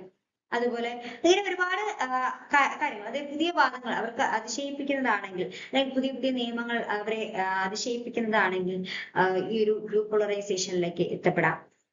അതുപോലുള്ള ഒരുപാട് കാര്യങ്ങൾ ഈ ഗ്രൂപ്പ് പോളറൈസേഷനിലേക്ക് കൊണ്ടെത്തിക്കാം എന്നതാണ്. അപ്പോ ഗ്രൂപ്പ് പോളറൈസേഷൻ എന്ന് പറയുമ്പോൾ ഇന്റൻസിഫൈസ് ഗ്രൂപ്പ് വ്യൂസ്. അത് ആ ഒരു പർട്ടിക്കുലർ ഗ്രൂപ്പിന്റെ വ്യൂസിനെയാണ് ഇന്റൻസിഫൈ ചെയ്യുന്നത് എന്ന് നമുക്ക് മനസ്സിലാക്കാൻ കഴിയും. കാരണം ആ ഒരു ഒരേ സമയമായിട്ടുള്ള അഭിപ്രായങ്ങളുള്ളവർ ചേർന്ന് ഒരു പർട്ടിക്കുലർ കാര്യത്തെ കുറിച്ച് ഡിസ്കസ് ചെയ്യുമ്പോൾ അതെന്താണ്, അവിടെ ആ ഒരു ഡിസ്കഷനിലൂടെ അവരുടെ തനതായ അഭിപ്രായങ്ങൾ കൂടുതൽ തീവ്രമായി മാറും. ആ ഒരു ഗ്രൂപ്പിലേക്ക് കുറെ കൂടി ഇന്റൻസിഫൈ ചെയ്യപ്പെടും. അതുകൊണ്ട് ഓപ്ഷൻ സി ആണ് ഇവിടെ കറക്റ്റ് ആൻസർ ആയിട്ട് വരുന്നത്. Next question, Voluntary groups are typically characterized. അതായത് സോഷ്യൽ ഗ്രൂപ്പ് എന്ന് പറയുന്ന ഒരു കോൺസെപ്റ്റിൽ നിന്നാണ് ഈ ഒരു ക്വസ്റ്റ്യൻ വന്നിട്ടുള്ളത്. വോളണ്ടറി ഗ്രൂപ്പ്സ്, നമ്മൾ ഗ്രൂപ്പിന്റെ ഡിഫറെന്റ് ടെക്നോളജീസ് പഠിച്ചിട്ടുണ്ട്, അതായത് ടൈപ്സ് ഓഫ് സോഷ്യൽ ഗ്രൂപ്പ്സ് പഠിച്ചു. അപ്പൊ അതിൽ നമ്മൾ voluntary group, involuntary group, in group, out group, അതുപോലെ തന്നെ reference group, primary group, secondary group, ഒരുപാട് ക്ലാസിഫിക്കേഷൻ നമ്മൾ ഡിസ്കസ് ചെയ്തിട്ടുള്ളതാണ്. അപ്പൊ ഈ വോളണ്ടറി ഗ്രൂപ്പിന്റെ സവിശേഷത എന്ത് എന്നുള്ളതാണ് question. Option A, fixed membership and inherited status. Option B, geographic boundaries. Option C, optional participation. And option D, legal recognition. അപ്പൊ ഇതൊക്കെ നമുക്ക് സിമ്പിൾ ആയിട്ടുള്ള ക്വസ്റ്റ്യൻസ് ആണ്. ശരിക്കും ഈ ഒരു കോൺസെപ്റ്റ് മനസ്സിലാക്കിയിട്ടുണ്ടെങ്കിൽ വളരെ ഈസി ആൻസർ ചെയ്യാവുന്ന ക്വസ്റ്റ്യൻ ആണ്. ഈ കോൺസെപ്റ്റ് അറിയില്ല എന്നുണ്ടെങ്കിൽ നമുക്ക് ഓപ്ഷൻ വായിക്കുമ്പോൾ കൺഫ്യൂഷൻ ഉണ്ടായി. അപ്പൊ നമുക്ക് ഫസ്റ്റ് ഓപ്ഷൻ, വോളണ്ടറി ഗ്രൂപ്പിന്റെ സവിശേഷതയാണ് ചോദിച്ചിരിക്കുന്നത്. First option, fixed membership and inherited status. ഒരു പാരമ്പര്യമായിട്ടുള്ള ഒരു സ്റ്റാറ്റസ് ഉണ്ട് വോളണ്ടറി ഗ്രൂപ്പ്, ഫിക്സഡ് മെമ്പർഷിപ്പ് ഉണ്ട് എന്നാണ് പറയുന്നത്. അതല്ല, അപ്പോ പാരമ്പര്യമായിട്ട് ഒരു സ്റ്റാറ്റസ്, പാരമ്പര്യമായിട്ട് ഇൻഹെറിറ്റഡ് ആയിട്ടുള്ള ഒരു സ്റ്റാറ്റസ് ഫോളോ അപ്പ് ചെയ്യുന്നതല്ല വോളണ്ടറി ഗ്രൂപ്പ്. നമ്മളത് പഠിച്ചിട്ടുണ്ട്. ഓക്കെ, അതല്ല നമുക്കറിയാം. അതുപോലെ second, geographic boundaries. Geographical boundaries ഒക്കെ ഉണ്ടാകും, പക്ഷെ എല്ലാ വോളണ്ടറി ഗ്രൂപ്പിലും പർട്ടിക്കുലർ ജിയോഗ്രാഫിക് ബൗണ്ടറീസ് ഉണ്ടാകും എന്നില്ല. മറ്റൊന്ന് ഓപ്ഷൻ ഡി നമുക്ക് നോക്കാം, ലീഗൽ റെക്കഗ്നിഷൻ. എല്ലാ വോളണ്ടറി ഗ്രൂപ്പ്സിനും നിയമപരമായിട്ടുള്ള ഒരു സാധ്യതയില്ല. അപ്പോ അതും തെറ്റാണ്. പിന്നെ ഉള്ളത് ഓപ്ഷൻ സി. സി ആണ് നമ്മൾ അവോയ്ഡ് ചെയ്ത് വന്നിട്ടുള്ളത്. ഓപ്ഷൻ സി നോക്കാം, ഓപ്ഷണൽ പാർട്ടിസിപ്പേഷൻ. അത് കറക്റ്റ് ആയിട്ടുള്ള ആൻസർ ആണ്. കാരണം വോളണ്ടറി ഗ്രൂപ്പ്സ് എന്ന് വെച്ച് കഴിഞ്ഞാൽ വ്യക്തികളുടെ ആഗ്രഹപ്രകാരം ചേർന്നുണ്ടാക്കുന്ന ചില കൂട്ടായ്മകളെയാണ് നമ്മൾ വോളണ്ടറി ഗ്രൂപ്പ്സ് എന്ന് പറയുന്നത്. ഫോർ എക്സാമ്പിൾ, ഇപ്പോ ഫുട്ബോൾ കളിക്കുന്ന ഇവരെല്ലാവരും കൂടെ ഒരു ഗ്രൂപ്പ് ഉണ്ട്, ഒരു ടീം ഉണ്ട്, അവരുടെ ഒരു ഗ്രൂപ്പ് ഉണ്ട്. അത് അവരുടെ ഇഷ്ടപ്രകാരം അത് ഫോം ചെയ്തിട്ടുള്ള ഒരു ഗ്രൂപ്പാണ്. അവിടെ എല്ലാവരും ആ ഗ്രൂപ്പിൽ പാർട്ടിസിപ്പേറ്റ് ചെയ്യണം എന്ന് യാതൊരുവിധ നിർബന്ധവും ഇല്ല. ആരും അവിടെ ഫോഴ്സ് ചെയ്യിക്കുന്നില്ല, നിർബന്ധിക്കുന്നില്ല. ആർക്ക് വേണമെങ്കിലും ചെയ്യാം. അവരുടെ താല്പര്യങ്ങൾക്കനുസരിച്ച് എന്ത് ചെയ്യാം, ആ ഗ്രൂപ്പിൽ പാർട്ടിസിപ്പേറ്റ് ചെയ്യാം. നമുക്ക് ഫുട്ബോൾ കളിക്കാൻ താല്പര്യമുണ്ട്, നമുക്ക് ഇൻട്രസ്റ്റ് ഉണ്ടെങ്കിൽ നമുക്ക് ആ ഗ്രൂപ്പിൽ പാർട്ടിസിപ്പേറ്റ് ചെയ്യാം. നമ്മൾ ആരും നിർബന്ധിക്കുന്നില്ല. ഓക്കെ, ഗ്രൂപ്പുകളാണ് വോളണ്ടറി ഗ്രൂപ്പുകൾ. സോ അതിന് എല്ലാ വോളണ്ടറി ഗ്രൂപ്പുകൾക്കും നിയമപരമായിട്ടുള്ള ഒരു റെക്കഗ്നേഷൻ ഉണ്ടാകണമെന്നില്ല, ഒരു ജിയോഗ്രഫിക്കൽ ബൗണ്ടറീസ് ഉണ്ടാകണമെന്നില്ല, പാരമ്പര്യമായിട്ടുള്ള ഒരു സ്റ്റാറ്റസ്, ഇൻഹെറിറ്റഡ് സ്റ്റാറ്റസ് ഇല്ല. ഓക്കെ, അപ്പൊ എന്താണ് വോളണ്ടറി ഗ്രൂപ്പ് എന്ന് മനസ്സിലായപ്പോൾ നിങ്ങൾക്ക് ആ ഒരു ഓപ്ഷൻസ് എലിമിനേറ്റ് ചെയ്യുന്നത് കഴിയും. അപ്പോ വോളണ്ടറി ഗ്രൂപ്പ് എന്ന് പറയുമ്പോൾ നമുക്ക് മനസ്സിലായപ്പോൾ അതൊരു ഓപ്ഷണൽ പാർട്ടിസിപ്പേഷൻ ആണ്. നമ്മുടെ പാർട്ടിസിപ്പേഷൻ, ആ ഒരു ഗ്രൂപ്പിൽ നമ്മൾ പാർട്ടിസിപ്പേറ്റ് ചെയ്യുന്നത് ഓപ്ഷണൽ ആണ്. നമ്മളെ ആരും നിർബന്ധിക്കുന്നില്ല. നമുക്ക് താല്പര്യമുണ്ടെങ്കിൽ നമുക്ക് ചേരാം. ഓക്കെ, അതാണ് വോളണ്ടറി ഗ്രൂപ്പിന്റെ ഒരു സവിശേഷതയായിട്ട് തന്നിരിക്കുന്നതിൽ വരുന്നത്. ഓപ്ഷൻ സി ആണ് കറക്റ്റ് ആൻസർ ആയിട്ട് വരുന്നത്. Next question, which theory best explain group formation as A balance of reward? ഏത് തിയററ്റിക്കൽ കോൺസെപ്റ്റ് ആണ് ഗ്രൂപ്പ് ഫോർമേഷൻ എന്ന് പറയുന്നത് അതൊരു റിവാർഡ്സ് ആൻഡ് കോസ്റ്റിന്റെ ബാലൻസിലൂടെയാണ് സംഭവിക്കുന്നത് എന്ന് എക്സ്പ്ലെയിൻ ചെയ്തിട്ടുള്ളത് എന്നാണ് question. Option A conflict theory, option B social exchange theory, option C symbolic interactionalism, option D structural conscious. ഈ ഒരു ക്വസ്റ്റ്യന് നമ്മൾ കറക്റ്റ് ആൻസർ ചെയ്യണമെങ്കിൽ നമ്മൾ ഈ തിയററ്റിക്കൽ കോൺസെപ്റ്റുകളെ കുറിച്ചിട്ട് നമുക്കൊരു ധാരണ ഉണ്ടായിരിക്കണം. എന്നാൽ മാത്രമേ നമുക്ക് ഇതിന്റെ ഒരു കറക്റ്റ് ആയിട്ടുള്ള ഒരു ആൻസറിലേക്ക് എത്താൻ പറ്റത്തുള്ളൂ. ഓക്കെ, ഇപ്പൊ നമ്മൾ ഇതെല്ലാം ഡിസ്കസ് ചെയ്തിട്ടുള്ളവരാണ്. സോ നമുക്കത് അറിയാമെന്ന് വിശ്വസിക്കുകയാണ്. ഓപ്ഷൻ ബി ആണ് ഇവിടെ ആൻസർ ആയിട്ട് വരുന്നത്, social exchange theory. Social exchange തിയറിസ്റ്റുകളാണ് സൊസൈറ്റിയിലെ സോഷ്യൽ ഗ്രൂപ്പുകൾ ഫോർമുലേറ്റ് ചെയ്യുന്നത് റിവാർഡ് ആൻഡ് കോസ്റ്റിന്റെ ഒരു ബാലൻസിനെ അടിസ്ഥാനപ്പെടുത്തിയാണെന്ന് എക്സ്പ്ലെയിൻ ചെയ്തിട്ടുള്ളത്. അപ്പം ഈ ഒരു സോഷ്യൽ എക്സ്ചേഞ്ച് തിയറിസ്റ്റുകളുടെ അഭിപ്രായത്തിൽ അവർ പറയുന്നത് സമൂഹത്തിലെ വ്യക്തികൾ തമ്മിലുള്ള ബന്ധങ്ങൾ പലപ്പോഴും ഒരു കോസ്റ്റ് ആൻഡ് റിവാർഡ്സ്, ലാഭനഷ്ടങ്ങളുടെ അനുപാതത്തിലാണ് രൂപപ്പെടുന്നത്. എന്താണ്, സമൂഹത്തിലെ വ്യക്തികൾ തമ്മിലുള്ള ബന്ധങ്ങൾ പലപ്പോഴും ഒരു ലാഭനഷ്ടത്തിന്റെ അനുപാതത്തിലാണ് രൂപപ്പെടുന്നത്. അത്തരം ഒരു ആശയത്തെ അടിസ്ഥാനമാക്കിയിട്ട് ഒരു തിയററ്റിക്കൽ കോൺസെപ്റ്റ് മുന്നോട്ട് വെച്ചവരാണ് സോഷ്യൽ എക്സ്ചേഞ്ച് തിയറിസ്റ്റുകൾ. ഓക്കെ, അപ്പൊ ഇവിടെ ഈ ഒരു വീക്ഷണപ്രകാരം, ഈ സോഷ്യൽ എക്സ്ചേഞ്ച് തിയറിസ്റ്റുകളുടെ കോൺസെപ്റ്റ് പ്രകാരം ആളുകൾ ഒരു ഗ്രൂപ്പിന്റെ ഭാഗമാകുന്നത് അവർക്ക് ആ ഗ്രൂപ്പിന്റെ ഭാഗമാകുന്നതിലൂടെ അവർക്ക് എന്തെങ്കിലും റിവാർഡ്സ് ലഭിക്കുന്നുണ്ടോ എന്നത് നോക്കിയിട്ടാണ്. അത്തരം റിവാർഡ്സ് ലഭിക്കുമെങ്കിൽ അവർ ആ ഗ്രൂപ്പില് അവരുദ്ദേശിക്കുന്ന തരം റിവാർഡ്സ് അവർക്ക് ലഭിക്കുമെങ്കിൽ അവർ ആ ഒരു പർട്ടിക്കുലർ ഗ്രൂപ്പിലെ ഭാഗമാകും. സോ ആ റിവാർഡ്സ് നേടിയെടുക്കാൻ വേണ്ടി അവർ വേണ്ട ചെറിയ ചില ചെലവുകളൊക്കെ അവർ ചെയ്യാൻ തയ്യാറാണ്. അപ്പോ ചെറിയ ചെലവുകൾ, ചെറിയ ചില കോസ്റ്റുകളൊക്കെ ചെലവാക്കിക്കൊണ്ട് അല്ലെങ്കിൽ മുടക്കിക്കൊണ്ട് വലിയ റിവാർഡ്സ് നേടിയെടുക്കാനാണ് എപ്പോഴും വ്യക്തികൾ ശ്രമിക്കുന്നത്. അതിനു വേണ്ടിയിട്ടാണ് അവരൊരു ഗ്രൂപ്പിന്റെ ഭാഗമാകുന്നത് എന്നാണ് സോഷ്യൽ എക്സ്ചേഞ്ച് തിയറിസ്റ്റുകൾ പറയുന്നത്. ഇപ്പൊ ഫോർ എക്സാമ്പിൾ, ഇപ്പോ നമ്മളൊരു ഗ്രൂപ്പിന്റെ ഭാഗമാകുകയാണ്. ആ ഗ്രൂപ്പിൽ നിന്ന് നമുക്ക് വേണ്ട ഇമോഷണൽ സപ്പോർട്ടും നമുക്ക് വേണ്ട ഫിനാൻഷ്യൽ സപ്പോർട്ടും നമുക്ക് വേണ്ട ഒരു നമ്മൾക്ക് വേണ്ട എല്ലാ സ്വീകാര്യതയും നമുക്ക് ആ ഒരു ഗ്രൂപ്പിൽ നിന്ന് ലഭിക്കുമെങ്കിൽ നമ്മൾ ആ ഒരു ഗ്രൂപ്പില് ജോയിൻ ആവും. അപ്പൊ ആ ഒരു ഗ്രൂപ്പിൽ നിന്ന് നമുക്ക് അത്തരം റിവാർഡ്സ് നേടിയെടുക്കാൻ വേണ്ടി നമ്മൾ ചില ചിലവുകൾ ചെയ്തേക്കാം. ചിലപ്പോൾ നമ്മുടെ സമയം നമ്മൾ സ്പെൻഡ് ചെയ്തേക്കാം, ചിലപ്പോ നമ്മുടേതായിട്ടുള്ള കോൺട്രിബ്യൂഷൻസ് അവിടെ നടത്തിയേക്കാം, അല്ലെ? നമ്മൾ ചെറിയ ചില ചിലവുകൾ ചെയ്തുകൊണ്ട് നമ്മൾ ആ ഒരു ഗ്രൂപ്പിന്റെ ഭാഗമായിക്കൊണ്ട് വലിയ റിവാർഡ്സ് നേടിയെടുക്കാനാണ് നമ്മൾ ശ്രമിക്കുന്നത് എന്നാണ് ഈ സോഷ്യൽ എക്സ്ചേഞ്ച് തിയറിസ്റ്റുകൾ പറയുന്നത്. അതിന് വേണ്ടിയിട്ടാണ് ആൾക്കാർ ഒരു ഗ്രൂപ്പിൽ ചേരുന്നത്. റിവാർഡ്സിന് വേണ്ടിയിട്ട്, റിവാർഡ്സ് നേടിയെടുക്കാൻ വേണ്ടിയിട്ട്, വലിയ രീതിക്കുള്ള റിവാർഡ്സ് നേടിയെടുക്കാൻ ചെറിയ രീതിക്കുള്ള ചിലവുകൾ ചെയ്യുന്നു എന്നാണ് സോ അത്തരത്തില് റിവാർഡ്സ് ആൻഡ് കോസ്റ്റിന്റെ ഒരു ബാലൻസിനെ അടിസ്ഥാനപ്പെടുത്തിയിട്ടാണ് ഗ്രൂപ്പ് ഫോർമേഷൻ നടക്കുന്നത് എന്നാണ് സോഷ്യൽ എക്സ്ട്രീം തിയറിസ്റ്റുകൾ പറയുന്നത്. ഇനി കോൺഫ്ലിക്ട് തിയറിസ്റ്റുകളാണെങ്കിൽ അവരറിയാം നമുക്ക് സമൂഹങ്ങൾ തമ്മിലുള്ള ഒരു അധികാരങ്ങളുടെ പോരാട്ടം, സമ്പത്ത്, സാമൂഹിക തരത്തിലെ വ്യത്യാസങ്ങൾ എന്നിവയാണ് മെയിൻലി കോൺഫ്ലിക്ട് തിയറിസ്റ്റുകൾ ഫോക്കസ് ചെയ്യുന്നത്. പിന്നെ സിംബോളിക് ഇന്ററാക്ഷൻസ് ആവട്ടെ, വ്യക്തികൾ തമ്മിലുള്ള ആശയവിനിമയവും അതൊക്കെ ഒരു സിംബൽസിന്റെ ഉപയോഗവും ഇതിന്റെ ഒരു കൂട്ടായ്മയുടെ രൂപീകരണത്തിൽ എങ്ങനെ പങ്കുവഹിക്കുന്നു എന്നുള്ളതാണ് മെയിൻലി സിംബോളിക് ഇന്ററാക്ഷനിലൂടെ ഫോക്കസ് ചെയ്യുന്നത്. എന്നാൽ സ്ട്രക്ചറൽ ഫങ്ഷണലിസം ആണെങ്കിൽ സമൂഹം വിവിധ ഘടകങ്ങൾ തമ്മിലുള്ള ഒരു സഹകരണം മൂലമാണ് പ്രവർത്തിക്കുന്നത് എന്നാണ് സ്ട്രക്ചറൽ ഫങ്ഷണലിസ്റ്റുകൾ. അപ്പോൾ ഇവിടെ കറക്റ്റ് ആൻസർ ആയിട്ട് വരുന്നത് ഓപ്ഷൻ ബി ആണ്, social exchange theory. A team of doctors working in a hospital to deliver healthcare services is an example of option A, primary group, option B, informal organization, option C, secondary group, option D, community. ഇതൊരു application level question ആണ്. അതായത് A team of doctors, ഒരു group of doctors ഒരു ഹോസ്പിറ്റലിൽ work ചെയ്യുവാണ്, ഒരു health care service provide ചെയ്യാൻ വേണ്ടിയിട്ട് ഹോസ്പിറ്റലിൽ ടീം ഓഫ് ഡോക്ടേഴ്സ് വർക്ക് ചെയ്യുന്നത്. ഇത് ഏത് ടൈപ്പ് ഓഫ് സോഷ്യൽ ഗ്രൂപ്പിന് എക്സാമ്പിൾ ആണെന്നുള്ളതാണ് ക്വസ്റ്റ്യൻ.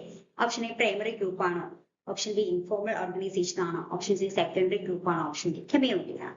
നമ്മൾ എന്താണ് കമ്മ്യൂണിറ്റി, എന്താണ് പ്രൈമറി ഗ്രൂപ്പ്, എന്താണ് സെക്കൻഡറി ഗ്രൂപ്പ്, എന്താണ് ഇൻഫോർമൽ ഓർഗനൈസേഷൻ, ഇതെല്ലാം നമ്മൾ ഡിസ്കസ് ചെയ്യാം. നമുക്ക് ആ ഒരു കോൺസെപ്റ്റുകളെ കുറിച്ച് കറക്റ്റ് ആയിട്ടുള്ള ധാരണയുണ്ട്. നമ്മളത് ടെക്നോളജിക്കൽ ഗ്രൂപ്പ്സ് അല്ലെങ്കിൽ ഗ്രൂപ്പിന്റെ ഡിഫറെന്റ് ടൈപ്സുകൾ പഠിച്ചപ്പോൾ ഇതെല്ലാം ഡിസ്കസ് ചെയ്തിട്ടുണ്ട്.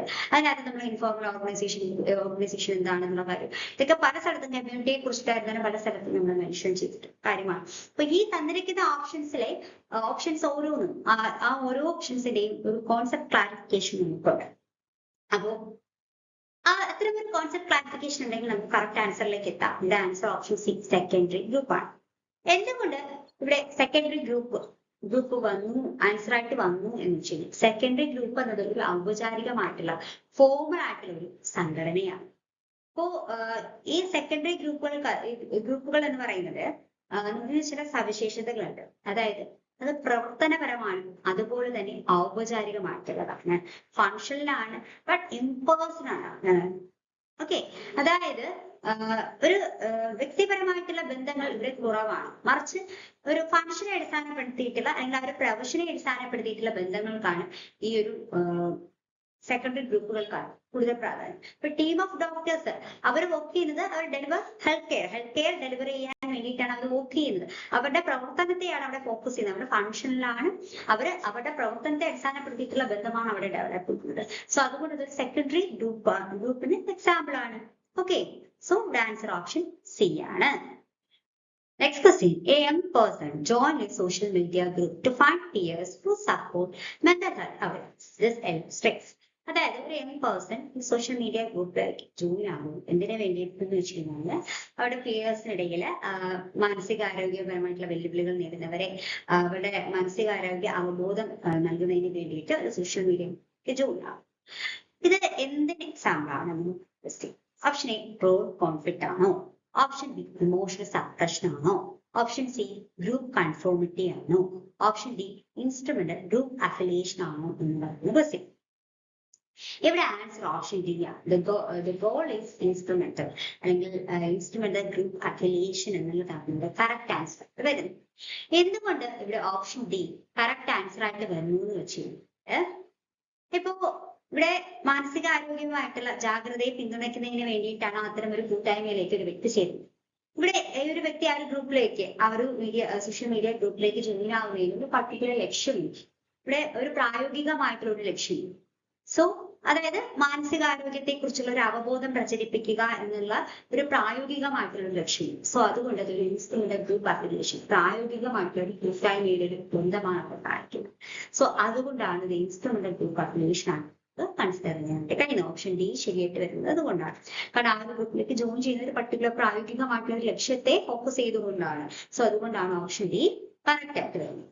അപ്പൊ ഈ ഒരു ഇൻസ്ട്രുമെന്റൽ ഗ്രൂപ്പ് അഫിലിയേഷൻ എന്നത് ഒരു വ്യക്തി ഒരു കൂട്ടായ്മയിലേക്ക് ചേരുന്നതിന് അവനോ അവളോ സഹായിക്കുക അല്ലെങ്കിൽ ആരെങ്കിലും സഹായിക്കുക എന്നൊരു പ്രത്യേക ലക്ഷ്യങ്ങൾ ഉണ്ടെങ്കിൽ ആ ഒരു ലക്ഷ്യത്തെ ഫോക്കസ് ചെയ്തുകൊണ്ടാണ് ഒരു കൂട്ടായ്മയിലേക്ക് ജോയിൻ ചെയ്യുന്നതെങ്കിൽ അവിടെ ഒരു ഇൻസ്ട്രുമെന്റൽ ഗ്രൂപ്പ് അഫിലിയേഷൻ കാണാനായിട്ട് നമുക്ക് കഴിയുന്നത്. അവിടെ ആ ഒരു ഗ്രൂപ്പിന് ഒരു ഗ്രൂപ്പ് അഫിലിയേഷൻ ഉണ്ട് എന്ന് നമുക്ക് പറയാനായിട്ട് കഴിയും. സോ അതുകൊണ്ടാണ് ഇവിടെ ഓപ്ഷൻ ഡി കറക്റ്റ് ആയിട്ടുള്ളത്. ഇനി മറ്റു ഓപ്ഷൻസ് നോക്കൂ. Option A role conflict. Role conflict എന്ന് പറയുന്നത് ഒരു വ്യക്തിക്ക് വ്യത്യസ്ത റോളുകൾ പ്രദാനം ചെയ്യും. ഒരു വ്യക്തി വ്യത്യസ്തമായിട്ടുള്ള റോളുകൾ ചെയ്യുമ്പോൾ ഉണ്ടാകുന്ന പ്രശ്നം അതാണ് ഈ റോൾ കോൺഫ്ലിക്റ്റ് എന്നതുകൊണ്ട് ഉദ്ദേശിക്കുന്നത്. അപ്പൊ അത് നമ്മളുടെ ഈ ഒരു എക്സാമ്പിളുമായിട്ട് യോജിച്ചു പോകുന്ന ഒരു കോൺസെപ്റ്റ് അല്ല. ബി, ഓപ്ഷൻ ബി ആണെങ്കിൽ ഇമോഷണൽ സപ്രഷൻ. ഇമോഷണൽ സപ്രഷൻ എന്ന് പറയുമ്പോൾ ശാരീരികമോ മാനസികവുമായിട്ടുള്ള നമ്മുടെ വികാരങ്ങളെ പ്രതിരോധിക്കുന്ന ഒരു പ്രക്രിയയാണ് ഈ ഇമോഷണൽ സപ്രഷൻ എന്ന് പറയുന്നത്. അതും എന്താണ് ഈ ഒരു തന്നിരിക്കുന്ന ഒരു എക്സാമ്പിളുമായിട്ട് യോജിച്ചു പോകുന്നതല്ല. Option C group conformity. എന്താണ് ഗ്രൂപ്പ് കൺഫോമിറ്റി? അതായത് ഗ്രൂപ്പിന്റെ മാനദണ്ഡങ്ങൾക്കും മനോഭാവങ്ങൾക്കും അനുസൃതമായിട്ട് നമ്മൾ നീങ്ങുന്നതിനെയാണ് നമ്മൾ ഈ ഗ്രൂപ്പ് കൺഫോമിറ്റി എന്നതുകൊണ്ട് ഉദ്ദേശിക്കുന്നത്. ഓക്കെ, അപ്പോ ആ ഒരു ഓപ്ഷൻ നമുക്ക് ഇവിടെ എലിമിനേറ്റ് ചെയ്യാവുന്നതാണ്. ഈ തന്നിരിക്കുന്ന എക്സാമ്പിളുമായിട്ട് അത് ജോയിൻ ചെയ്യേണ്ടതാണ്. ഓപ്ഷൻ ബി ആണ് correct answer. Next question. A closed secretary elite club with strict entry criteria is best classified as option A open and voluntary, option B closed and formal, option C informal and inclusive, option D community based. അതായത് ഒരു വളരെ closed ആയിട്ടുള്ള secretive ആയിട്ടുള്ള ഒരു elite club, strict ആയിട്ടുള്ള entry ക്രിറ്റേറിയ ഒക്കെ follow up ചെയ്യുന്ന ഒരു എലൈറ്റ് ക്ലബ്, അത് എങ്ങനെയായിരിക്കും എന്നുള്ളതാണ്, അതിനെങ്ങനെ നമുക്ക് ക്ലാസിഫൈ ചെയ്യാം എന്നുള്ളതാണ് ചോദിച്ചിരിക്കുന്നത്. ഇത് ഓപ്പൺ ആൻഡ് വോളണ്ടറി ആണോ, ക്ലോസ്ഡ് ആൻഡ് ഫോമൽ ആണോ, ഇൻഫോമൽ ആൻഡ് ഇൻക്ലൂസീവ് ആണോ, കമ്മ്യൂണിറ്റി ബേസ്ഡ് ആണോ? ഇപ്പൊ നമ്മള് different type of social group പഠിച്ചു. അത് ആ ടൈപ്പുകളെ നമ്മൾ മനസ്സിലാക്കിയിട്ടുണ്ടെങ്കിൽ നമുക്ക് ഇതിന് കറക്റ്റ് ആയിട്ട് ആൻസർ ചെയ്യാം. അപ്പൊ ഒരു ക്ലോസ്ഡ് ആയിട്ടുള്ള വളരെ സീക്രട്ടീവ് നാച്ചറുള്ള ഒരു എലൈറ്റ് ക്ലബ്, അവിടെ സ്ട്രിക്റ്റ് ആയിട്ടുള്ള എൻട്രി ആണ്. നമ്മൾ ആ ഒരു ഗ്രൂപ്പിലേക്ക് നമ്മൾ എൻട്രി ചെയ്യണം മീൻസ് സ്ട്രിക്റ്റ് ആയിട്ടുള്ള ചില ഫോമൽ ആയിട്ടുള്ള ചില വ്യവസ്ഥകളും ഒക്കെ നമ്മൾ ഫോളോ അപ്പ് ചെയ്യേണ്ടതുണ്ട്. ഓക്കെ, അത്തരം ഒരു ഗ്രൂപ്പ് അത് ഓപ്പൺ ആയിരിക്കുമോ? അല്ല, അത് വോളണ്ടറി ആണ്. ആർക്ക് വേണമെങ്കിലും എപ്പോഴും പോയി ജോയിൻ ചെയ്യാം, ഇറങ്ങാം, അങ്ങനെ ആയിരിക്കും? അല്ല. അപ്പൊ ഓപ്ഷൻ എ തെറ്റാണ്. Option B closed and formal. Okay, അപ്പൊ ഇത്ര സ്ട്രിക്റ്റ് എൻട്രി ഉള്ള ഒരു എലൈറ്റ് ക്ലബ് അത് ഓപ്പൺ അല്ല. അപ്പൊ അതെന്താണ്? ക്ലോസ്ഡ് ആണ്. ഓക്കെ, അത് ക്ലോസ്ഡ് ആയിട്ടുള്ള ഒരു ഗ്രൂപ്പ് ആയിരിക്കും. അപ്പൊ അവിടെ നമുക്ക് എപ്പോഴും ആർക്ക് വേണമെങ്കിലും എൻട്രി ചെയ്യാം, എപ്പോ വേണമെങ്കിലും ഇറങ്ങാം, കയറാം, അങ്ങനത്തെ ഒരു പോസിബിലിറ്റി ഒന്നും ഇല്ല. അതുപോലെ തന്നെ ഇവിടെ ഫോർമൽ ആയിരിക്കും, വളരെ ഫോർമൽ ആയിട്ട് ഔപചാരികമായിട്ട് ചില നിയമങ്ങളിലേക്ക് അടിസ്ഥാനത്തിലൊക്കെ ആയിരിക്കും ആ ഒരു ഗ്രൂപ്പിലേക്കുള്ള നമ്മുടെ ഒരു ഫോർമേഷൻ ഒക്കെ അല്ലെങ്കിൽ ആ ഒരു ഗ്രൂപ്പിലേക്കുള്ള നമ്മുടെ ജോയിനിങ് ഒക്കെ പ്രോസസ് ഒക്കെ നടക്കുക. അപ്പൊ ഓപ്ഷൻ ബി ഒക്കെ കറക്റ്റ് ആയിട്ട് വരും. പിന്നെ മറ്റു ഓപ്ഷൻസ് നമുക്ക് നോക്കാം. Option C informal and inclusive, അതായത് അനൗപചാരികമാണ്, ഇൻക്ലൂസീവ് ആണെന്നാണ് പറയുന്നത്. അത് തെറ്റായിട്ടുള്ള ഒരു ഓപ്ഷനാണ്. കാരണം നമുക്കൊരു ക്ലബ്, ആ ഒരു ക്ലബ് ഒരു സെക്രട്ടീവ് അല്ലെങ്കിൽ ക്ലബിലേക്ക് നമുക്ക് ജോയിൻ ചെയ്ത് ഒരു സ്ട്രിക്റ്റ് എൻട്രി ഉള്ള ഒരു സോഷ്യൽ ഗ്രൂപ്പ്, അവിടെ ഇൻഫോർമൽ ആയിരിക്കാൻ ഒട്ടും ചാൻസ് ഇല്ല. അതുപോലെ തന്നെ ഇൻക്ലൂസീവ് ആയിരിക്കാൻ ചാൻസ് ഇല്ല. ഓക്കെ, അതുപോലെ തന്നെ നെക്സ്റ്റ് കമ്മ്യൂണിറ്റി ബേസ്ഡ്, അതൊരു കമ്മ്യൂണിറ്റി ബേസ്ഡ് ആയിട്ടുള്ളത് എന്ന് പറയുന്നതും തെറ്റായിട്ടുള്ള ഒരു ഓപ്ഷനാണ്. കാരണം ഒരു ക്ലബിന്റെ ഒരു മൂല്യം എന്ന് പറയുന്നത് തന്നെ എലൈറ്റ് ഗ്രൂപ്പ് എന്നാ പറയുന്നത്. അപ്പൊ അതൊരു കമ്മ്യൂണിറ്റി ബേസ്ഡ് ആണെന്ന് പറയാൻ പറ്റില്ല. ഒരു പർട്ടിക്കുലർ കാറ്റഗറൈസേഷനെ ഫോക്കസ് ചെയ്തിട്ടുള്ളതാണ്. നമുക്ക് കമ്മ്യൂണിറ്റി ബേസ്ഡ് അല്ല, ആ ഒരു ഓപ്ഷൻ നമുക്ക് എലിമിനേറ്റ് ചെയ്യാൻ പറ്റും. അപ്പൊ ഇവിടെ ആൻസർ ഓപ്ഷൻ ഡി ആണ്, ഫോഴ്സ്ഡ് മെമ്പർഷിപ്പ് ഫോർമൽ സ്ട്രക്ചർ എന്നുള്ളതാണ്. ഓക്കെ, അപ്പൊ നമ്മൾ ഇന്നത്തെ സെക്ഷനിൽ ഡിസ്കസ് ചെയ്തിട്ടുള്ളത് സോഷ്യോളജിക്കൽ കോൺസെപ്റ്റ് എന്ന് പറയുന്ന ഒരു ഏരിയയിൽ നിന്നുള്ള ചില ക്വസ്റ്റ്യൻ ഡിസ്കഷൻ ആണ്. അപ്പോൾ പ്രധാനപ്പെട്ട ചില ക്വസ്റ്റ്യൻസുകളൊക്കെയാണ് നമ്മൾ ഡിസ്കസ് ചെയ്തിട്ടുള്ളത്. അപ്പോൾ ഒരു കോൺസെപ്റ്റിനെ കുറിച്ചുള്ള കൂടുതൽ ഒരു ക്ലാരിഫിക്കേഷൻ ഈ ക്വസ്റ്റ്യൻ ഡിസ്കഷൻ നിങ്ങളെ ഹെൽപ്പ് ചെയ്യുമെന്ന് കരുതുവാണ്. അപ്പോൾ എല്ലാവരും നന്നായിട്ട് പഠിക്കാം. മറ്റൊരു സെക്ഷനിൽ നമുക്ക് വീണ്ടും കാണാം. Okay, thank you all.